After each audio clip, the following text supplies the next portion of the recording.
বাহলুল নামে এক পাগল ছিল, আল্লাহর পাগল। সেই বাহলুল বাদশাহ হারুনুর রশিদকে একবার ডাক দিয়েছিল। ডাক দেওয়ার পরে বললেন, হে জাহেল, তুমি আমার কথা শোনো। বাদশাহ হারুনুর রশিদ হেসে দিলেন, বললেন, আমাকে তুমি জাহেল বলো, তাহলে জ্ঞানী কে? বাহলুল বলে, আমি হচ্ছি জ্ঞানী, আমি হচ্ছি জ্ঞানী। তখন বাদশাহ হারুনুর রশিদ হাসা শুরু করে দিল। পরে বলল, তুমি জ্ঞানী কিভাবে হও? তুমি তো একটা পাগল, তোমার ঘর বাড়ি নাই, তোমার চলার জায়গা নাই, কিচ্ছু নাই, তুমি তো একটা পাগল, তুমি কিভাবে জ্ঞানী হও? তখন বললেন, দেখো, আমার চিরস্থায়ী একটা জীবন আছে, সেটা হচ্ছে কবরের পরের জীবন। আমি পাগল এই দুনিয়া নিয়ে চিন্তা করি না, আমি পাগল সবসময় কবরের জীবন নিয়ে চিন্তা করি। আমি পাগল সবসময় কবরের জীবন নিয়ে ব্যস্ত থাকি।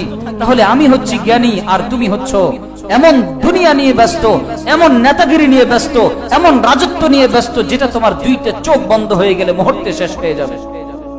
আচ্ছা, হারুনুর রশিদ তখন বললেন, তুমি ঠিক বলেছো, সাদাক্তা ইয়া বাহলুল, হে বাহলুল, তুমি সত্য বলেছো।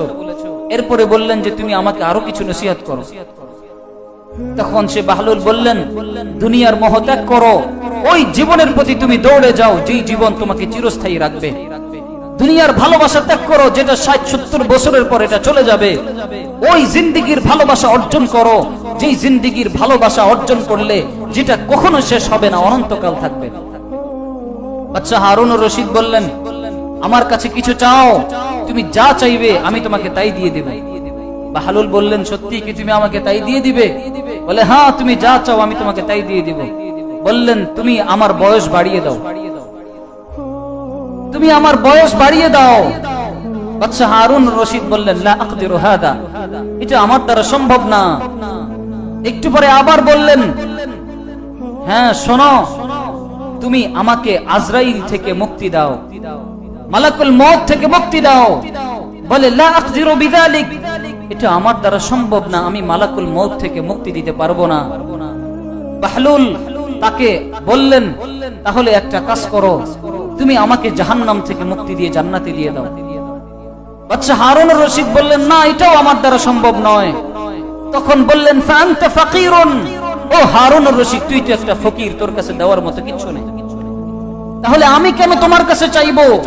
তুমি তো একটা ফকির, তুমি নিজেই দিতে পারো না, তুমি নিজেই আজরাইল থেকে নিজেকে রক্ষা করতে পারো না, তুমি নিজেই মৃত্যু থেকে তোমাকে হেফাজত করতে পারো না, তুমি নিজেই জাহান্নাম থেকে মুক্ত করে তুমি নিজেকে জান্নাতে নিতে পারো না, তুমি নিজেই তো একজন ফকির।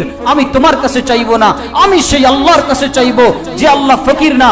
ইন্নাল্লাহা গনিয়্যুন, ইন্নাল্লাহা হাইয়্যুন, ইন্নাল্লাহা কাদিরুন আলা কুল্লি শাইইন, নিশ্চয়ই আল্লাহই হচ্ছেন একমাত্র ধনী, আল্লাহই হচ্ছেন একমাত্র শ্রেষ্ঠ, আল্লাহই হচ্ছেন সবকিছুর উপর ক্ষমতাবান।